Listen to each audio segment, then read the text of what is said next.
So I'm here putting in this Rockville RVD 12 HD flip down DVD player. These are the wires that I'll be using.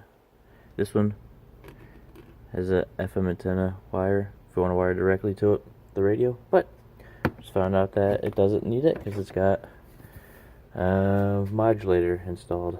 So the only wires I'll be using is power, ground, trigger positive so the dome lights come on when the doors open, and then battery so it gets constant 12 volts. So you can turn the dome light on and off whenever you like. This is on a 2015 Buick Encore. I'm doing this video because apparently there is nothing except for reviews on this car, and it is the most annoying car ever to work on. So that's the dome light. That's where I'll be attempting to put this radio or this DVD player in. To get this headliner down, I had to remove the handles, which were 8mm bolts. Took all 4 out, and then the little clip there, which was screw. And then for the seat belt, there was one 7mm bolt there, and on the other side to get it out. Definitely makes it easier if you pull the weather stripping down to get this out. And for anyone who doesn't know, there is a fuse box behind the coin change holder. I tapped in to the cigarette lighter with a fuse tap.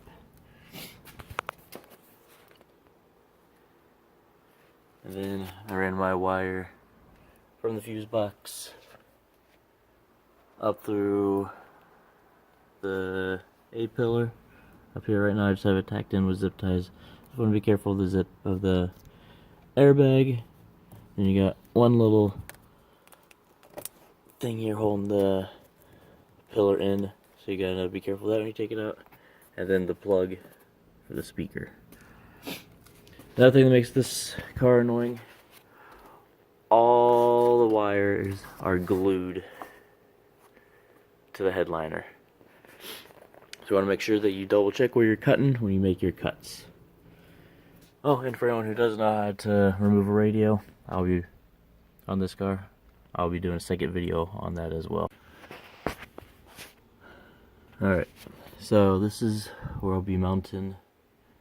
Got an outline of the bracket. It's going to be going up just like this. And then you want to make sure you put it in the correct way so the screws actually get in.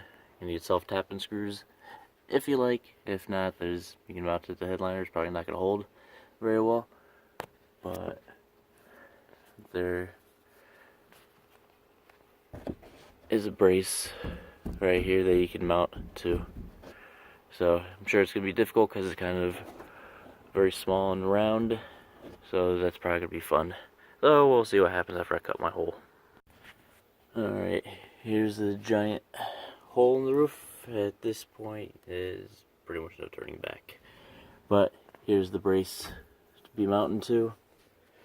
And you can save your scraps. I had to cut this fun little notch out because there is wires up here, right there, with a little box of some sort mounted there. So cut that out. This like noise deadener or whatever you want to call it, you can cut that back because you'll just be fighting it to install the DVD player. So I'm just gonna put in the bracket with some self-tapping screws. You don't want to go too deep, so mine's 1/2 inch. Hopefully it's not too long to go into the skin of the roof and puncture that. So you just want to go through the bracket and that's it. Alright, I got most of the interior trim pieces back on. bracket is installed. This is my 12-volt power going into the cigarette lighter. This is the ground. This is the battery positive for the dome light. And this is the trigger positive. So the dome light comes on when the doors are opened, and then closes. It turns off when it closes. Alright. Alright. DVD player is installed. Quick little update. Dome lights. Turn off with the car. Turn on. Turn off. Open the door. They come on. Now for the main event. Open. Swings down. Swivels. Power. DVD on. Works. Safe My Remote works.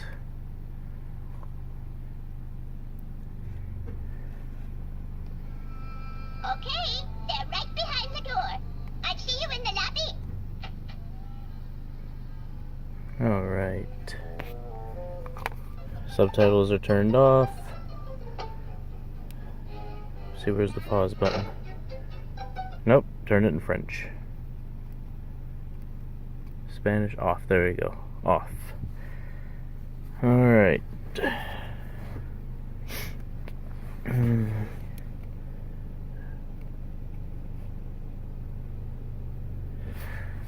Quick little thing. Menu. If you want to play it over the radio, you can change this setting to whatever station you want, and the radio works.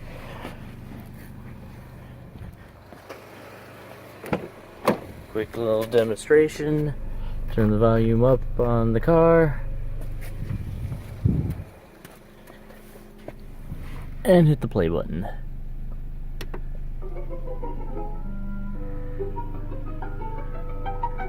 And that's it over the radio.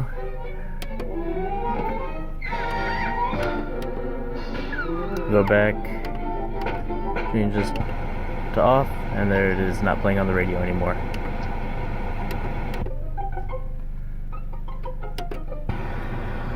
Alright, and that's it.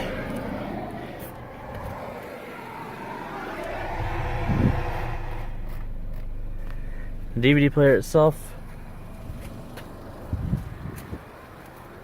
took all of maybe an hour to do. The worst part was taking all the trim down and dealing with the annoyingness of this car. No one has any reviews on this, no videos on this for anything except for reviews and maybe a trailer hitch install, and that's it. This car is extremely annoying to work on. There's wires glued to the headline, so you gotta be careful where you cut your hole, where you mount. You gotta remove this trim piece, you gotta move the handles, you gotta remove the visors to be able to drop the headliner down low with that. The 12-volt source that I went to was for the cigarette lighter, and the fuse box is behind the coins to get there, and that's where the fuse tap is.